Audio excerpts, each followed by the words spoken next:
unions are really important, and they do, and I think really importantly John made the links between those and Ruskin College particularly, because these are at the heart of our values at Ruskin College.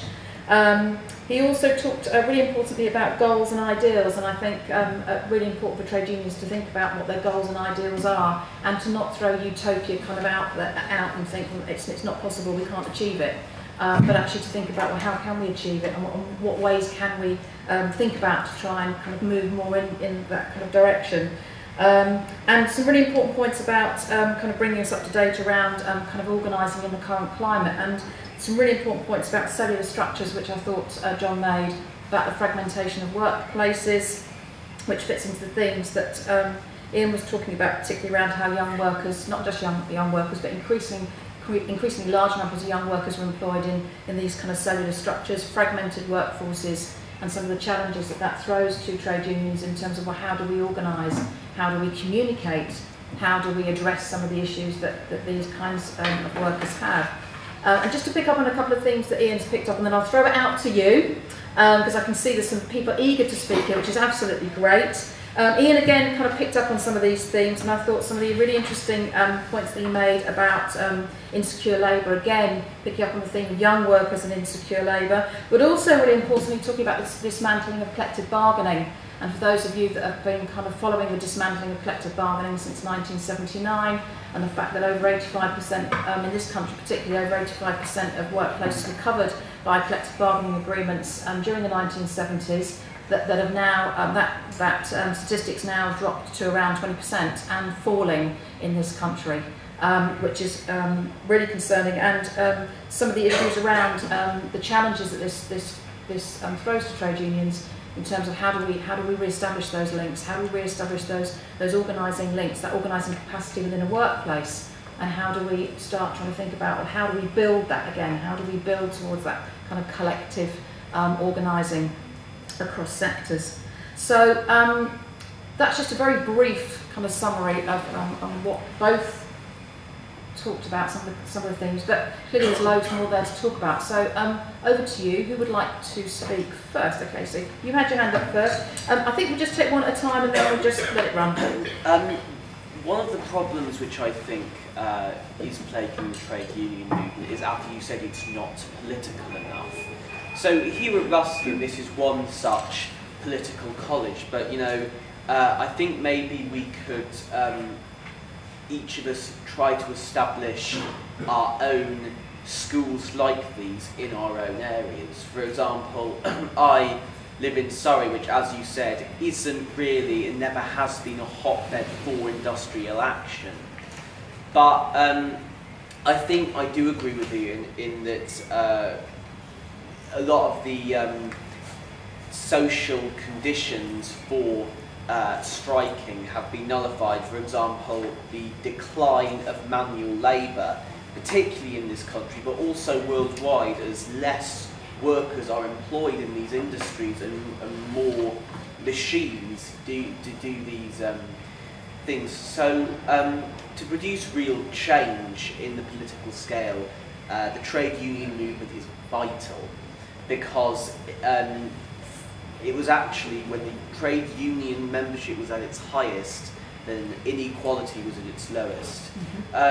What would you say about Unite the Union really trying to establish more political schools like these, and more campaigning to get these young people into unions, and what can I do to help? That's one of the questions. Thank you very much. Do you want to? I'll just comment. I think you've hit the nail on the head, to be honest. What we're doing in the region, politically anyway, we've had the two regional political schools, which are residential schools, one in Surrey, which is Nisha, and the other one in Eastbourne. We hold them alternatively. And they're basically a 2.5-day course, which is an introduction to politics. So there'll be a bit of talk like this, and you might have a little bit on economics and the current political situation and things like that, but it's strongly leaning towards strategizing campaign plans, and from the time you finish, what you're going to do outside when you get out there. And one of the ideas we want to develop from this is more regional, county-based stuff, like day schools, You know, not regular day schools, but day schools whereby we can have them at intervals in between campaigning. We've got to remember, you see, with politics, Labour Party is electoral politics. So they're going to, you know, that's what they're all about. It's about winning elections. But what we're saying as a union, and what we're trying to develop, is in between elections, to build support, you've got to be out in the communities. And there's that linkage between the community and the workplaces where, as I pointed out, young people are key. But the points you've made are well made, because I think a lot more unions are looking at, you know, more localised kind of day schools, political education, our courses as well, our courses for industrial members have got a political element to them. As a political officer, I attend most of our courses, if I can get to them anyway, just to do a presentation on the Unite political strategy and what we're trying to do in the Labour Party and what we're trying to do in the community. So, you know, they're points well made. And I wouldn't... Surrey has got some pretty good revolutionary... What can I do to contribute? Join in, self-organised. John, did you pick up on that? Collectivise. So where is it? The Surrey political schools. Where do you say it was? We have our next one. I think is going to be in Eastbourne, which is going to be at the end of October, beginning of November. They'll be for Unite members. If you're a Unite member, get in touch with the Unite office. Say you want to come along to the next political school, and we'll get you signed up for it. So it's not a problem. Can we just, John wanted to just say something. We're going to go to a few people on the floor as well. And just very quickly to think about where we've come from, if you do get along to one of those political schools that Unite do so wonderfully in Esher, have a walk around. That was a building at one point, it was one of Henry VIII's properties. Just after the Second World War, because the union then, under Walter Stevens actually, one of the unions that went into Unite, had a surplus on its pension scheme from people who'd been looking after during the war. It bought Esher for everybody. You democratised a property. You put it at the service of the community. They did it in 1948. Unite are doing it magnificently today. So again, it's something that may not be in your face, but it's something to be proud of in the fabric of working class history and traditions. I'd just say very quickly, I mean, self-organising is at the root of it. Wouldn't necessarily get too hung up on the ability of the strike as the final end. If we're leading out our members to strike, we're failing. The power is being able to call the employer's bluff long before that. And finally, I just say everything's political. I think sometimes when we talk about an absence of politics, what we mean is an absence of our politics, not that there isn't something else filling the void. So as Ian said so well, you know, the moment you go into the world of work, the moment you're in a workplace, you're in a political environment. The trick is to make it our politics and not theirs. Okay, Kieran, and then I don't know your name, sorry. Joe. Well, in fact, I like the way John started off this, talking about education, trade union education, and that's the two things that I want to concentrate on: class consciousness and militancy on the part of working class people. What John said about Esher equally applies to this building itself. During the Second World War, the college did very well, even though closed to students, because it was operating correspondence courses to the armed forces on behalf of the trade union movement and the Labour Party, which radicalised those armed forces, ensuring a Labour Party landslide victory. Members of the college, students from the college, were predominant in that Labour cabinet and Labour MP constituency that went in. The college made so much money that it was able to buy this place in 1947-1948 to augment the other facilities in the town, and the college, as the central labour education institution of the trade union movement, was expanded during the post-World War II period. And though John and Ian have both emphasised local political schools, I've got to speak up here for Ruskin. Ruskin is a national centre. It's the centre and home of independent working class education.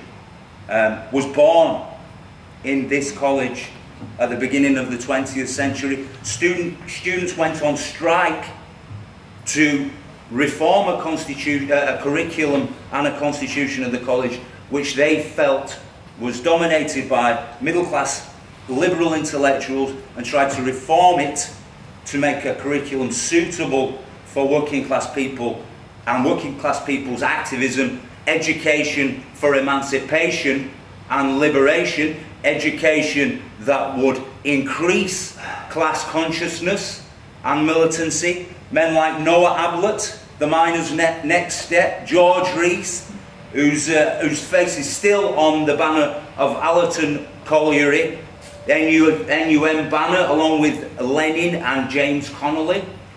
These men viewed the working class as the class of the future, the class that was going to wipe out class altogether, the class that was going to wipe out iniquitous social relations of domination, and education and history and a knowledge of our identity and history and a knowledge of the construction of the world, the way it had been put together to the benefit of the capitalists and to the disadvantage and oppression of the general population, the working class. That was an essential thing, and it needed to be done on a mass scale. And the activists who came here for an education went out back into their communities, into their trade union branches, and delivered a kind of education that was pushing for class consciousness and militancy, that these employers are your enemies. We're not here to support the capitalist system, we're here to give you true knowledge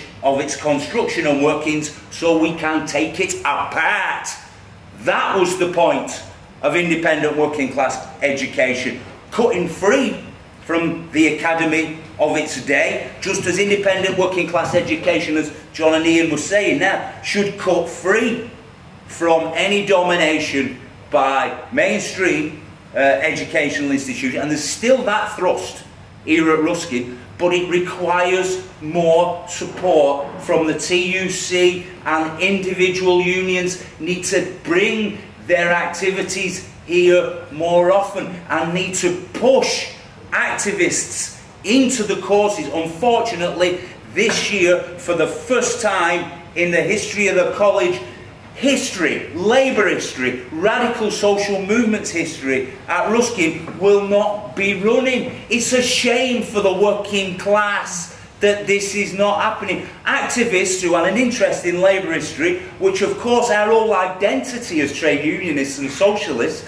is founded on this, would push activists who are interested into these courses to make sure that these courses were well subscribed, to make sure that the working class was developing this consciousness and this militancy. And people like Noah Ablett and George Harvey were not about managing and organising rank and file activity. They were about provoking it. So what I'd say is, according to the organising model, I'm a wobbly.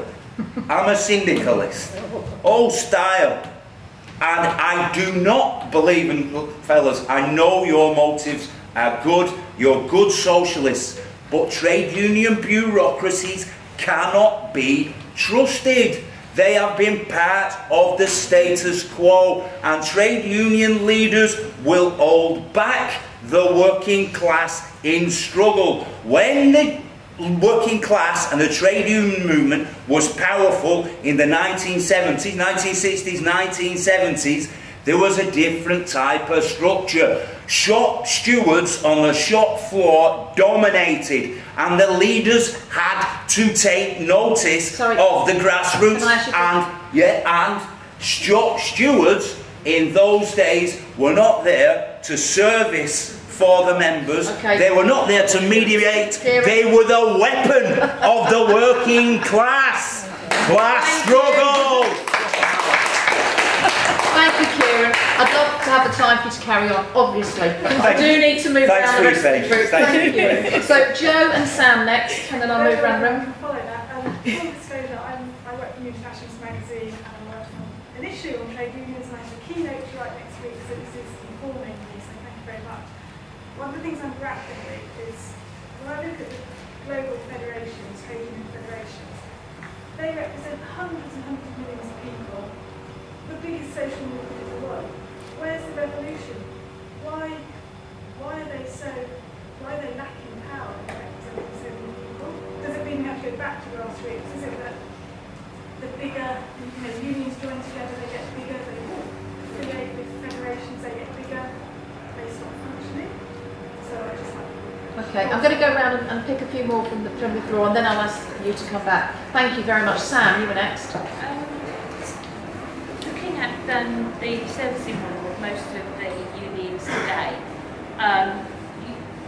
I sort of agree with some of Kieran's stuff, but a lot of that needs to be evolved, because the world has not stopped turning around and it's moved on. But my question is, could the giant trade unions, could they not learn from the organisations like the Chicago Teachers Unions and the Canadian health system? I can't quite remember the thing, but I did a study on how the UK trade unions could take on a community model. In fact, this is quite ideal because we just finished it. And how a future of trade unionism could be rebuilt from grassroots, but also if you have people like let's say First Direct, it's a bank, Sports Direct and things like that, maybe if you had under the remit of your union within the community, the retail community, where they didn't have to be held up in their workplace and discriminated against, whereas they could operate and make a change within their sectors, but feel part of that sector as well and engage. And engage for everybody within that sector, not just the people in the warehouses, the people in the shops, but they all got together away from the business and planned where they wanted to go with it. Because until you get rid of, oh, you can have free wheels, you can have cheap motor insurance, because in a way, trade unions have taken on the neoliberalist agenda with offering all these services, and we've been made to feel not like members, but it's just an insurance for work. I live and operate around Windsor and Maidenhead, Theresa May country. I live in Buckinghamshire, which is Dominic Grieve. The joke locally is if you put a ribbon on a donkey, it'll get in. We are frustrated that you try to get things moving, but you have to have grass level involvement. Yeah. And I think, what would you feel like? Because I think some of the unions have got far too big and have removed themselves away from the local stuff. Therefore, they need to re-engage on the local to then rebuild from there. And that's where you'll start getting more people into the movement, because they'll see it more as something for them rather than insurance for work. Thank you very much, Sam. We'll come back to those points in a second. Sorry, the woman there and then the man next to, and then I'll come to you. Mine's a little bit into your question, but I'm 19 and I didn't even know what trade union was since I come to Luscombe, and now I'm the student president. Well done. But I was just wondering, like, how you're going to make it feel, because I always thought it was just something quite old-fashioned.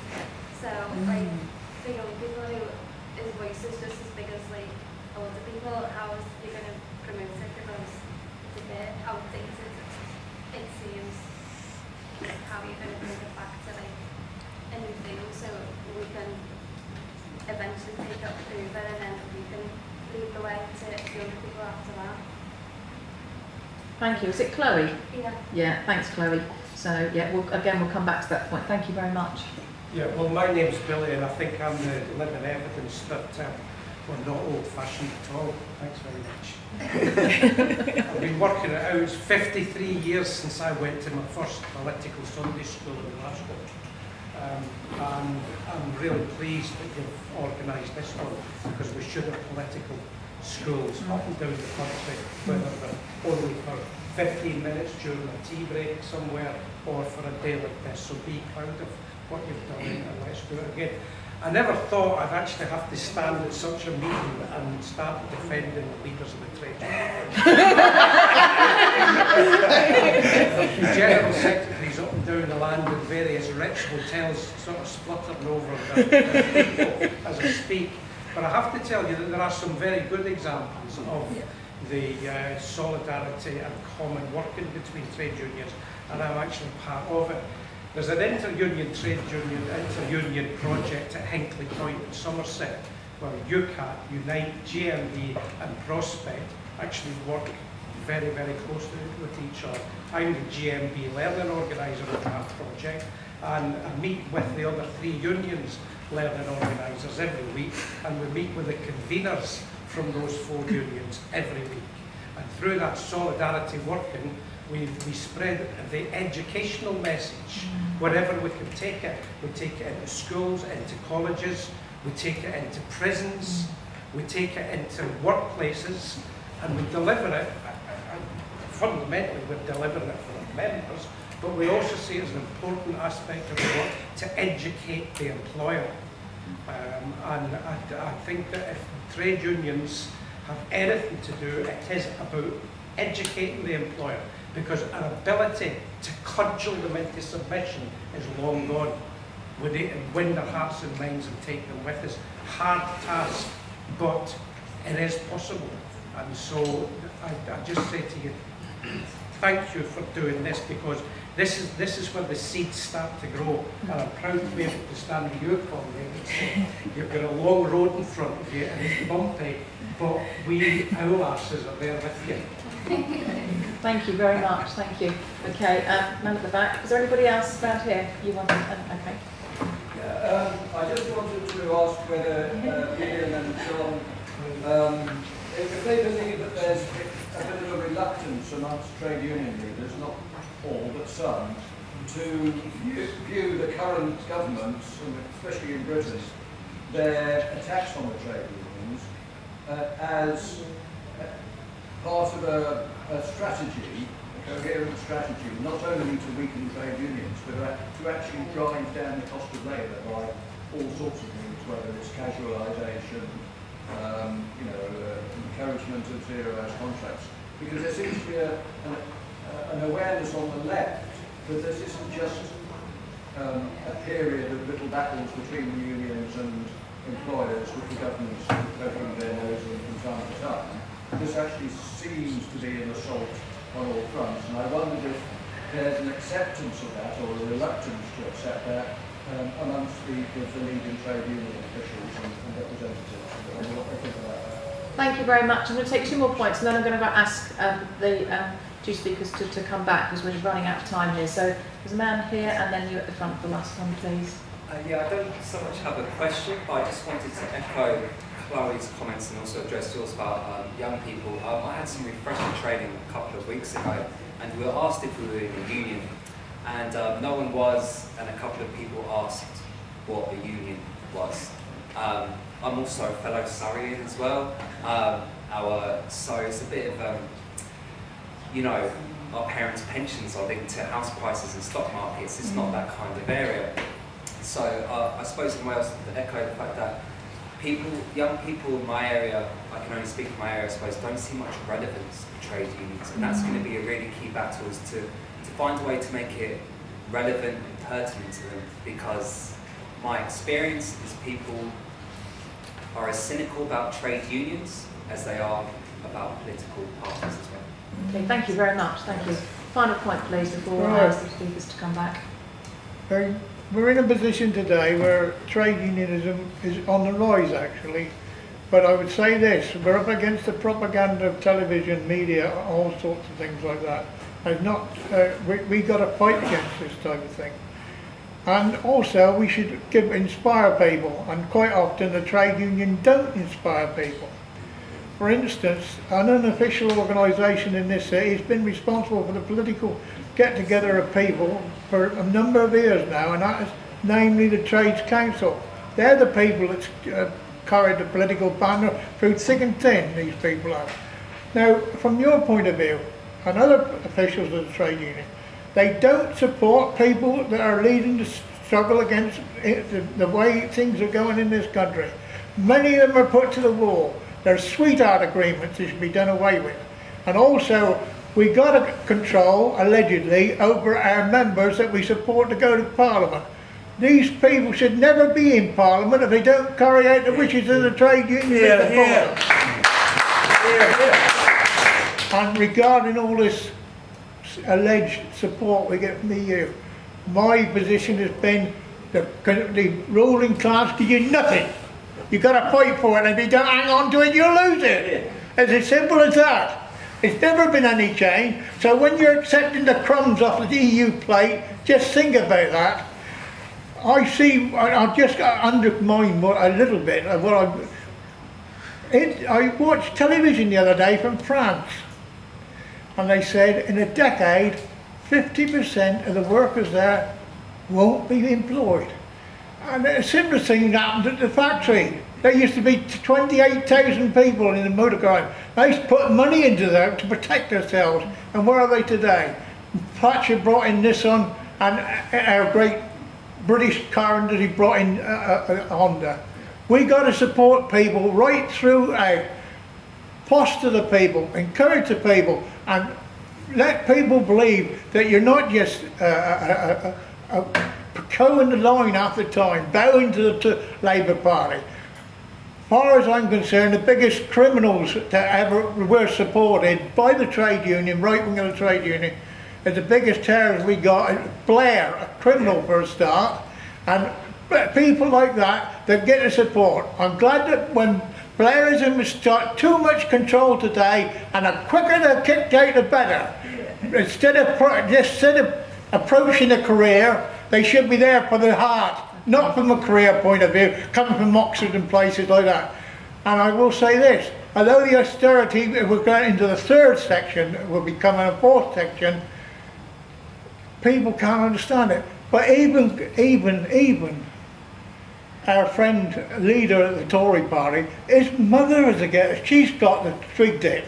But there's lots of people in the trade union that can't twig it. Okay, I'll finish it. Sorry, I know, again, we would love to hear more, but we haven't got the time. I'm really sorry.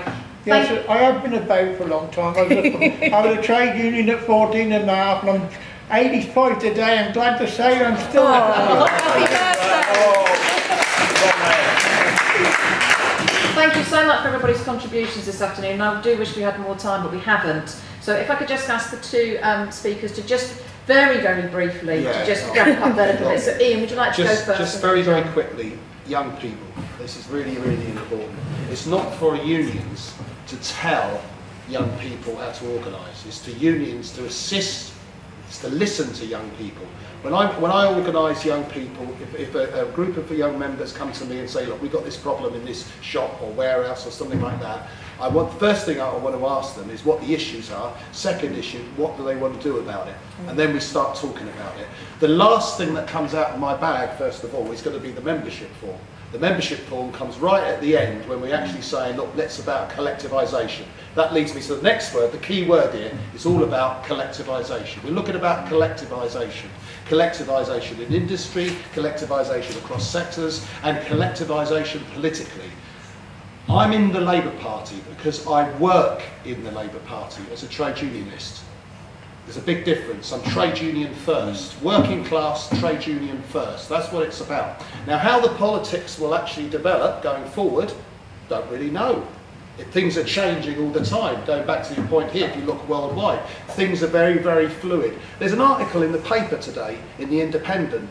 Australia, they're considering a legislation to disqualify trade union reps. Do something wrong, you can be disqualified. There's Australia and New Zealand. There's always the House of Lords. Hang on. New Zealand and Australia has been the testing ground for some of the worst anti-trade union legislation going. And what we've seen in Australia, in some instances, when you look at the Beechcroft report, you look at Linton Crosby's role in the Howard government and things, work choices as they called it, these are the kind of, that was the testing ground. And I always get this impression that when a Conservative government brings in legislation, like the Trade Union Act as it is now, but the bill, they always do it far too extreme because they want the middle ground, and they've got the middle ground, to be perfectly honest. We're not happy with what it's got. There might have been one or two gains, but we're not happy with what they got. I'm, as an individual, very, very cynical about politicians, and one of the good things about the Unite political strategy is developing our reps, working class reps, politically, so that they can engage in political forums. The real world is we have councils, we have council elections, we have parliament. These are this is the real world, and I think a lot of it has taken, I think less than 5% of Labour MPs are working class. You know, I mean, Dennis Skinner, I can think at the top of my head, really. I mean, I can't think of many others, but the reality is, it's not a matter of having faith in these individuals.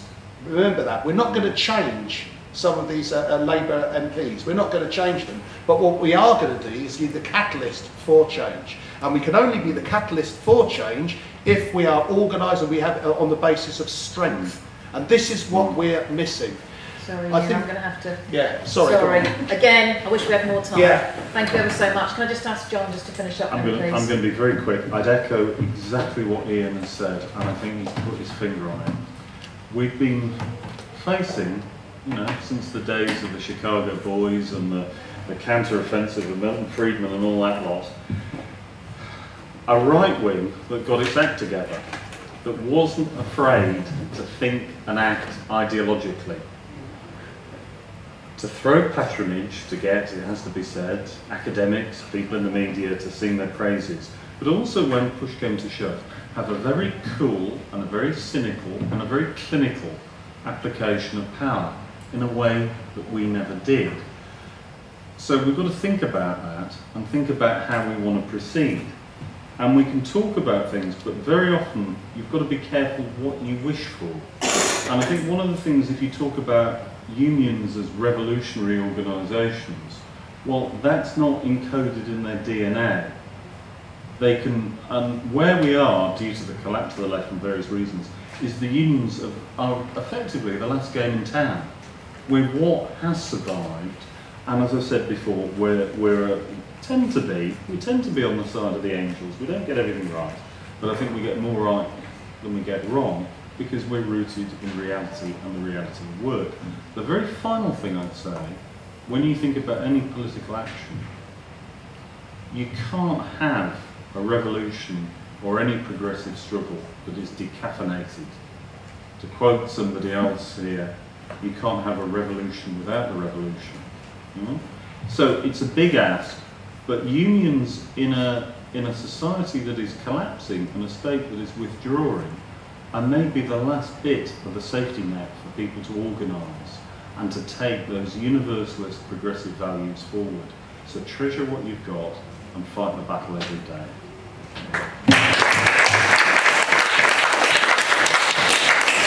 Thank you very much to our speakers, Ian and John, and thank you very much everybody for contributing and coming along to this discussion this afternoon. And we've now got a break until 3:15, I believe. Yeah. And then there's a talk in here this afternoon at 3:15, Trade Unions and the Labour Party under Jeremy Corbyn with Matt Rack and Diana Holland. So back in here please at 3:15.